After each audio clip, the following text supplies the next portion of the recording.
warahmatullahi wabarakatuh dan Swastiastu. Perkenalkan, saya Nikomang Dewi Karniasi SPD, calon guru penggerak Angkatan 9 Kabupaten Banggai.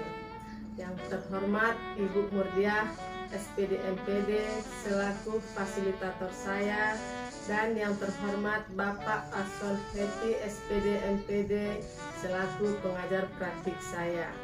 Baik, pada kesempatan kali ini saya akan melakukan kegiatan wawancara bersama Bapak Kepala Sekolah saya SD Impres 2 Tirta Kencana, yaitu Bapak Abdul Jalil B. Doluan SPD. Baik, berikut adalah kegiatan wawancara. Assalamualaikum Pak. Waalaikumsalam warahmatullahi wabarakatuh. Baik Bapak, bagaimana kabarnya hari ini? Alhamdulillah. Jadi Bapak, di sini saya kedatangan saya seperti yang saya sampaikan kemarin bahwa saya ingin menyampaikan beberapa pertanyaan kepada Bapak selaku kepala sekolah, terutama dalam pengambilan keputusan dilema etika. Nah, bagaimana selama ini Bapak mengidentifikasi kasus-kasus yang merupakan dilema etika tersebut? Baik.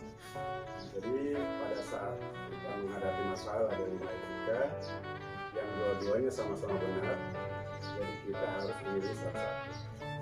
Karena sama-sama baik itu, maka sulit untuk menentukan pilihan yang sulit.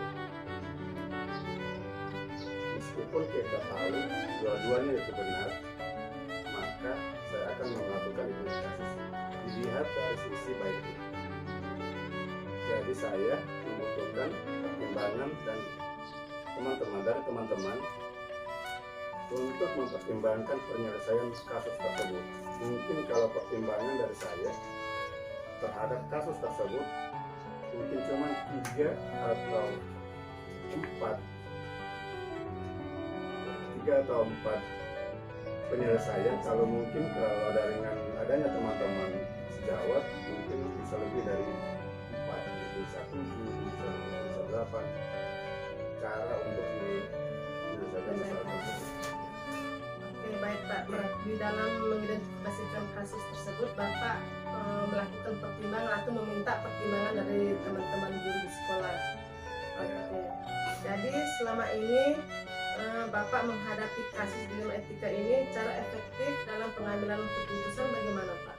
Ya, di dalam menghadapi masalah tersebut sesegera mungkin mengumpulkan teman-teman, kemudian menyampaikan secara runtut permasalahannya. Saya akan meminta pertimbangan kepada teman-teman mengenai kasus tersebut. Kita melihat dan mempertimbangkan regulasi tersebut.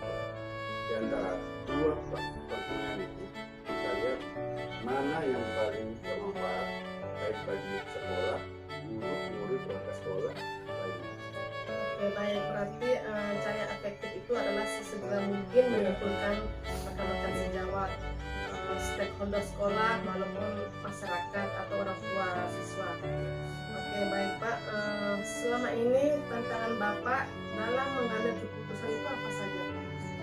Ya, kalau saya tentunya bagaimana menyampaikan dasar pertimbangan saya dalam mengambil keputusan itu diterima oleh warga sekolah, dilihat dari sisi positif dan sisi negatifnya. Jadi warga sekolah itu bisa memahami atas pertimbangan saya. Jadi saya harus mempertimbangkan dari segala sisi, misalnya dari regulasi dan masukan teman-teman dan warga sekolah lainnya. Oke, baik Pak. Jadi tantangan itu menyampaikan masalah itu kepada warga sekolah Pak ya. Jadi di situ yang merupakan tantangannya Bapak. Oke, baik. Untuk pengambilan keputusan yang berupa dilema etika tersebut, apakah ada jadwal tertentu dalam mengambil keputusan tersebut? Selama ini spontan. Jadi saya tahu kasus itu muncul ada 2 kepentingan yang sama-sama berbenar. Jadi kasus tersebut segera mungkin diselesaikan. Saya menyebutnya itu adalah kasus yang mendesak. Jadi saya harus tidak menjadwalkan kapan menyelesaikannya. Namun sesegera mungkin kita harus bisa selesaikan masalah tersebut. Oke, jadi Bapak tidak menjadwalkan kapan akan diselesaikan. Bila perlu kasus hari itu diselesaikan hari itu juga, tidak akan mengulur-ulur waktu Pak ya. Oke baik, pertanyaan selanjutnya Pak, mungkin ada faktor-faktor yang mempermudah dalam mengambil keputusan, misalnya faktor-faktor dari teman atau faktor-faktor lainnya Pak. Jadi tentunya saya harus solid dengan teman-teman, berkumpul. Jika ada kasus yang sama-sama diselesaikan, saya minta dukungan teman-teman, dan selama ini saya dengan teman-teman jika mengalami kasus tersebut kami berkolaborasi memutuskan bersama, sehingga itu membuat nyaman kami bekerja di sekolah tersebut. Oke baik Pak, jadi faktor pendukungnya itu adalah rekan sejawat Pak ya, rekan sejawat. Kemudian bila perlu ada hubungannya dengan siswa kepada masyarakat atau wali murid. Oke baik Pak. Mungkin dari diskusi ini pelajaran yang Bapak bisa petik dari pengambilan keputusan itu apa Pak? Jadi sebagai kami selaku warga sekolah, sebagai manusia kita tidak bisa menghindari masalah, apalagi sebuah institusi seperti sekolah. Pelajaran yang bisa dipetik adalah segera mungkin menyelesaikan kasus tersebut. Jangan menunda, siapa tahu ada kasus yang lain. Jadi jangan sampai kasus-kasus itu numpuk. Jangan sampai numpuk. Jadi kalau ada kasus hari itu, misalkan hari itu harus selesai, dan besok kita akan menghadapi kasus yang mungkin akan ada kasus-kasus lain yang akan muncul. Kasus-kasus yang menyusul Pak ya. Oke baik Pak. Jadi pengalaman yang kita petik atau kita ambil dari penyelesaian kasusnya Bapak, berarti kita itu tidak boleh mengulur-ulur waktu Pak ya. Jika kasus tersebut bisa diselesaikan hari itu juga, maka kita akan selesaikan. Kita tidak boleh menunda-nundanya, karena siapa tahu besok itu ada kasus-kasus yang lain yang akan muncul. Oke baik Pak, mungkin percakapan kita hari ini saya cukupkan sampai di sini. Terima kasih atas waktunya Pak. Saya semakin paham dan menyerap cara Bapak untuk mengambil keputusan yang terbaik. Oke, akhir kata saya ucapkan Assalamualaikum warahmatullahi wabarakatuh. Waalaikumsalam warahmatullahi wabarakatuh. Ya, terima kasih sekali lagi Pak. Ya, sama-sama.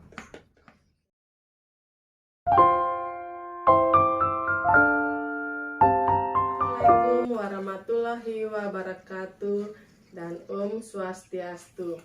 Perkenalkan, nama saya Nikomang Dewi Karniasi SPD, calon guru penggerak Angkatan 9 Kabupaten Banggai. Yang terhormat Ibu Murdiah SPD MPD selaku fasilitator saya, dan Bapak Eson Happy SPD MPD selaku pengajar praktik saya. Baik, pada kesempatan kali ini saya akan melakukan kegiatan wawancara bersama Bapak Kepala Sekolah SMP Negeri 9 Toili, yaitu Bapak Budi Harjo TK Kohohon SPD. Baik, pada kesempatan ini adalah kegiatan wawancara. Assalamualaikum warahmatullahi wabarakatuh. Dan selamat sore Bapak. Bagaimana kabarnya Pak? Alhamdulillah. Oke. Baik Pak, terkait yang seperti yang saya sampaikan kemarin, bahwa dalam memenuhi tugas saya sebagai calon guru penggerak, saya ingin mewawancarai Bapak terkait dengan kasus dilema etika. Oke, pastinya di sekolahnya Bapak sebagai kepala sekolah SMP Negeri 9 Toili pasti pernah mengalami kasus yang disebut dengan kasus dilema etika tersebut.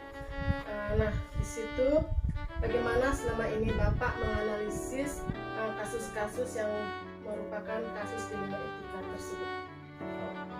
Ini etika guru atau etika SD? Guru SMA, guru SD, guru atau siswa? Semua kasus antara dengan guru atau kasus dengan siswa. Mana yang penting dia kasus dilema etika. Kalau guru-guru yang keras, kalau etika aturan ya yang lambat-lambat. Iya. Yang lambat, datang cepat, terus pulang cepat juga, datangnya cepat, pulang Pulangnya cepat juga. biasa. Iya. Nah, ada juga yang lambatnya datangnya lambat, Pulangnya cepat. lambat. Oh, lambat juga. Oke. Kalau menghadapi masalah seperti itu biasanya saya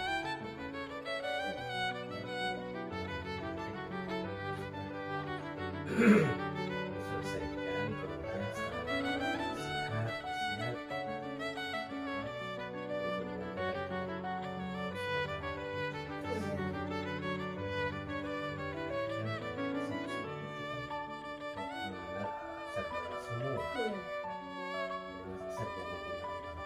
Iya. kalau kecuali ada yang sudah belum Kurang parah. Iya. selama ini betul-betul guru. Kalau siswa yang jelas biasanya kan hanya satu Iya. Pembulian gitu Pak ya. ya itu menghina itu biasanya melibatkan siswa bersama kemarin itu kan awalnya kan hanya tegur menegur halang menghalang hanya karena itu sudah menjurus dengan lintas ya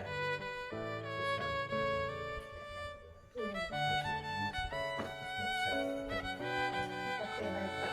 Bapak menganalisis kasus tersebut dengan cara misalnya dengan kasus dengan guru. Nah, Bapak memanggil guru tersebut kemudian berbicara khusus di ruangan, bukan berarti memarahi Pak ya, tetapi menyadarkan seperti itu. Iya. Kemudian kalau dengan siswa otomatis pertama itu memanggil orang tua pertama ya. jadi selesaikan dulu Iya. dengan guru. Dan guru-guru kemudian kalau tidak terselesaikan. selesaikan pencariannya Iya. Oke, Bapak. Selama ini bagaimana Bapak menjalankan pengambilan keputusan di sekolah Bapak, terutama untuk kasus-kasus di mana ada dua kepentingan yang sama-sama benar atau sama-sama mengandung nilai kebajikan? kalau dia sama-sama benar nggak ada masalah. Yang biasanya itu kadang-kala kan hanya ada yang satu merasa benar, ada yang satu Merasa merasa salah, Iya. atau kedua-duanya merasa benar. Iya. Nah ini masalah kalau kedua-duanya merasa benar. Iya. Tapi masalah seperti itu kedua-duanya. Seperti contohnya dulu Pak Heri, kemudian Pak Uslam, Islam, oh iya. itu harus dipanggil secara individu. Iya. Nggak boleh kita memanggil secara keseluruhan, nanti bakal lagi di ruang kantor. Harus satu persatu dicari alternatifnya, kemudian suruh keluar, kemudian dipanggil lagi satu persatu. Kalau di situ baru karena kedua-duanya menganggap benar. Iya. Untuk memilah yang supaya mana yang ditahu yang benar atau tidak yang benar, habis itu ditambah satu-satu. Iya. Tapi diselesaikan secara bersama. Kalau memang itu memang bagus, kan kita di sana setiap hari Sabtu kan pulang. Jam 11 siang sudah pulang. Pulang. Di situ berkolaborasi Dengan guru-guru. dengan guru-guru, bisa juga menyelesaikan si siswa itu. Kalau memang bisa juga kayak kita umpamanya kalau pokok persoalan guru, pokoknya dia melaksanakan banyak kegiatan, dia diberikan pekerjaan banyak karena memegang proyek pembuatan lapangan, itu bisa kita bicarakan. Iya. Tapi kalau pribadi tidak menyangkut prinsip ini harga diri, tidak bisa dibicarakan. Oke, baik Pak. Jadi di dalam menurut itu Bapak memanggil misalnya guru antara guru dengan guru yang satunya. Jadi Bapak memanggil dulu salah satu guru tersebut, kemudian menanyakan, mencari benarnya, mencari faktanya. Kemudian setelah itu memanggil saksi atau siapa tahu ada teman dekatnya yang lebih tahu gitu Pak ya. Oke, baik Pak. Kemudian langkah-langkah atau prosedur seperti apa yang biasa Bapak lakukan selama ini untuk menghadapi kasus itu? Udahnya harus di kalau memang kasus itu harus dicek dulu. Iya. Pertama itu harus dicek. Kalau kebenaran itu hanya satu orang, Kuat ya. orang baik dia saksi, kemudian saksi itu dan waktu kita rekam, mungkin yang terutama itu adalah mengusulkan. Kalau persoalan kenapa bapak sudah mengusulkan? Karena bapak tidak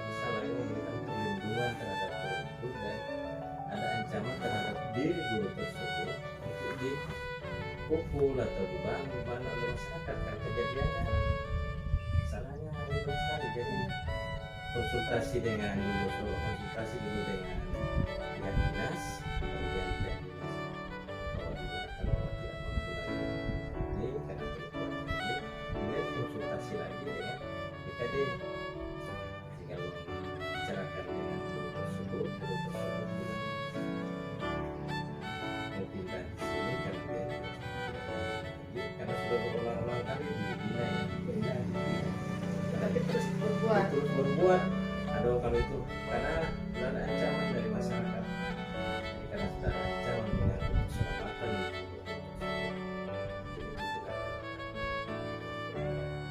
Oke baik Pak, berarti langkah-langkah yang Bapak ambil itu seperti yang pertama berkolaborasi dulu dengan rekan guru dan mencari kebenarannya apakah yang mana yang benar begitu. Kemudian berkonsultasi dengan atasan tentunya Pak ya untuk menindaklanjuti kasus tersebut. Oke baik Pak, kemudian hal-hal apa saja yang selama ini Bapak anggap efektif dalam pengambilan keputusan pada kasus-kasus dilematik etika tersebut? Hal yang paling efektif. kalau di pertama itu dihitung Iya. kasih tahu. Yang pertama memberikan contoh dulu. Saya selalu kepala sekolah memberikan Contoh terbaik Pak ya. Perbaikan. Iya. Nah, lihat biasa pagi lewat tuh, saya sudah lewat. Dua satu minggu, 2 minggu saya berikan contoh dalam 2 minggu 3 minggu. Ya ada juga perubahan setiap hari satu saya turun. Ini kan kemarin kita cerita mulai turun. Dan sebelumnya, tapi sebelum saya memperlakukan itu, saya informasikan dulu. Makanya ini sudah banyak yang minta izin. Nah, sementara Bapak Universitas kepala sekolah itu memberikan izin hanya 3 hari.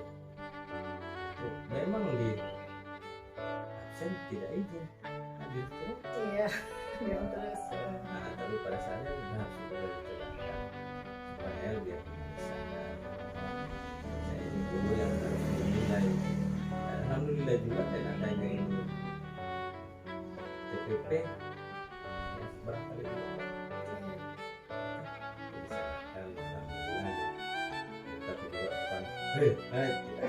saya tahu ruangan. Kalau tidak saya panggil di bawah Bapak Said cerita itu di sana yang kayak apa. Kalau sudah dia menyadari kolaborasi bukan rapat hanya kolaborasi hari Sabtu, refleksi dan introspeksi diri. Tapi sebelum itu saya harus membuka diri. Kalau Bapak sekolah ini kan tidak di bawah Bapak terbuka dikritik oke. Tidak oke. Oh tidak oke kan harus membuka diri supaya dikritik oleh mereka. Oke baik Pak. Jadi hal yang Bapak anggap efektif itu yang pertama itu tentu memanggil dulu yang bersangkutan Pak ya. Kemudian bercerita atau berkumpul-kumpul dulu berdua. Setelah itu berulang-ulang dilakukan dan juga berulang-ulang yang bersangkutan lakukan tentu dipanggil secara khusus. Kalau juga bisa juga kan kalau kan 1 bulan sekali pengawas datang. Ya. Bisa Bapak langsung berkoordinasi. Ya, langsung sharing dengan pengawas apa solusi terbaik yang akan dilakukan. Oke baik Pak. Kemudian berikutnya hal-hal apa saja yang selama ini merupakan tantangan dalam pengambilan keputusan pada kasus-kasus dilema etika tersebut. Tantangannya itu seperti apa?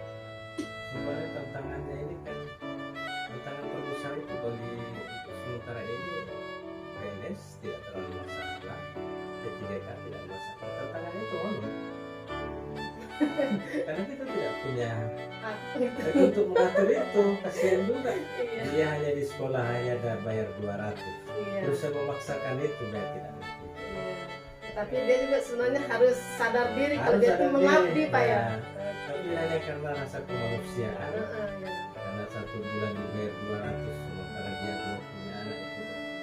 Tapi alhamdulillah tinggal sekarang ini sama barangkali yang lulusnya 5 orang ini kayaknya Bapak sudah ada tenaga orang. Sudah aman Pak ya. Sudah aman. Alhamdulillah. Mereka sudah lulus. Iya.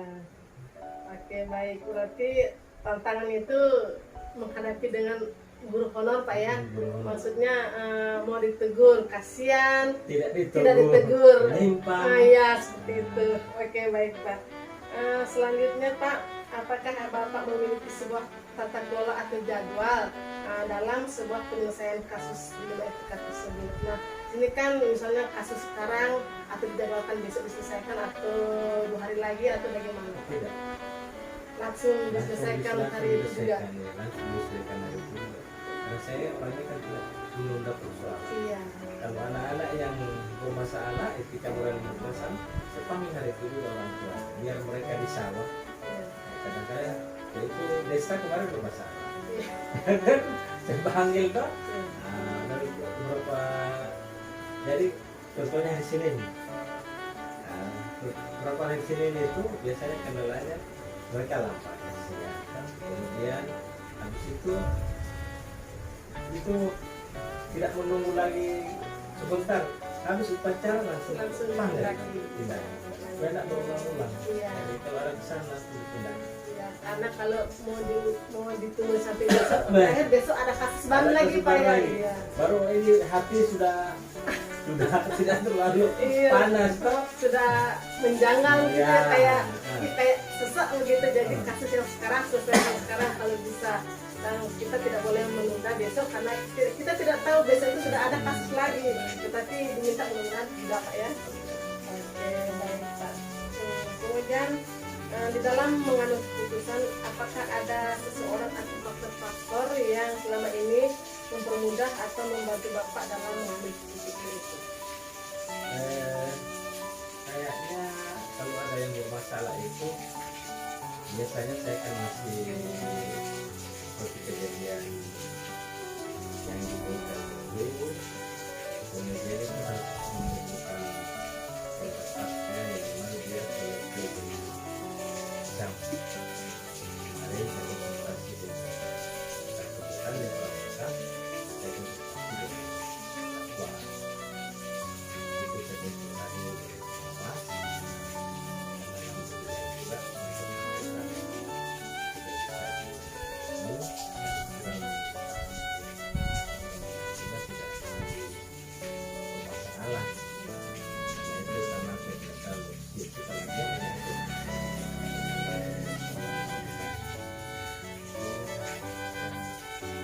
pribadi banget ya, hati-hati. Iya. Dia pribadi banget terhadap guru.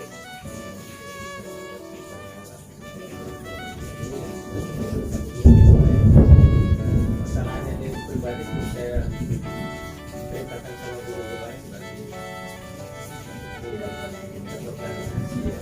kalau siswa hari itu juga biasanya kalau mungkin sudah menyangkut ranah kepolisian saya akan mengambil kepolisian. Kalau tidak itu ranahnya tentara atau ranahnya kesuman atau kesehatan jadi tidak menunggu kayak kemarin menunggu berapa hari kejadian tangkapan polisi dan sampai ini mencoba. Baik Pak, jadi faktor-faktornya itu yang mempermudah Bapak di dalam mengambil keputusan itu orang-orang terdekat tentunya Pak ya, kayak yang diberikan tuh suara, kemudian ada sekcam dan pengawas Pak ya. Oke baik Pak. Pertanyaan yang terakhir nih Pak. Dari semua hal yang telah disampaikan tadi, pembelajaran apa yang Bapak dapat petik di dalam menyelesaikan kasus-kasus di wilayah kita? Sama dewasa. Iya, telah dewasa. Tambah dewasa, kemudian berkoordinasi, berkolaborasi dengan teman. Tapi itu intinya untuk harus membuka orang pimpinan itu jangan takut untuk dikritik. Iya. Kalau kita takut untuk dikritik, tapi tentunya kalau kita menghadapi dan harapan mereka mengkritik itu penyempurnaan. Saya mungkin kritik dia, tapi Bapak tidak bisa dikritik. Iya, itu namanya egois. Egois toh? Iya. Tapi coba kalau biasanya hari Sabtu itu Bapak membuka diri, silakan kritik ada yang tidak baik terhadap Bapak, ada yang keliru atau mungkin tetapi kritiknya yang masa saya preman. Iya. Kalau Bapak tidak Kritiknya istilahnya membangun gitu Pak ya. Iya. artinya memberitahu Bapak bahwa Pak itu yang Bapak laksanakan adalah dosa. Iya. Ini menyelamatkan Bapak. Selama ini Bapak membuka diri, karena habis Bapak membuka diri, Kalau habis itu baru bapak bisa kritik kamu. Jadi kita waktu apa itu balas mengingatkan ya, gitu. balas. Jadi bapak dikritik kamu juga. Tapi tegas ketika saya kayak preman. Oh tidak bagus itu kepala sekolah. Tapi kalau ada ide-ide yang cemerlang, menurut saya sambut dengan baik. Pokoknya ada ide-ide yang pelan kembali ini kan saya sopan dengan Pak Amos saya dengar semua para sekolah SMA ada pertandingan kayak membaca Kita. ya mau dipersiapkan anak kemudian dipersiapkan lagi dengan baik di bulan 3 ini ada agama Islam ada pesantren Iya. karena tahun kemarin kan nggak bisa Ada guru. tidak ada gurunya. Iya, betul. Jadi itu sudah laksanakan. Kalau Pak begini-begini, mungkin yang begini, Bapak ikuti. Yang dulu dua Bapak tidak bisa tahu, yang anak yang tahu. Dan bukan hanya dia, biar matematika menghadap Olimpiade atau sama selalu saya koordinasi. Dan kembali juga saya tetap mengingatkan sama Bos waktu pembicaraan supportan. Yang dari saya artinya yang kayak ngana rasa tuh Iya. open lah Oke. seperti terang dulu. Oke, baik Pak. Jadi pembelajaran yang dipetik di dalam pengambilan keputusan ini lebih dewasa Pak ya rasanya Pak ya, lebih terbuka lagi, lebih berkolaborasinya itu lebih ditingkatkan lagi Pak ya dengan pengambilan keputusan sehingga keputusan tersebut terbaik lah, gitu.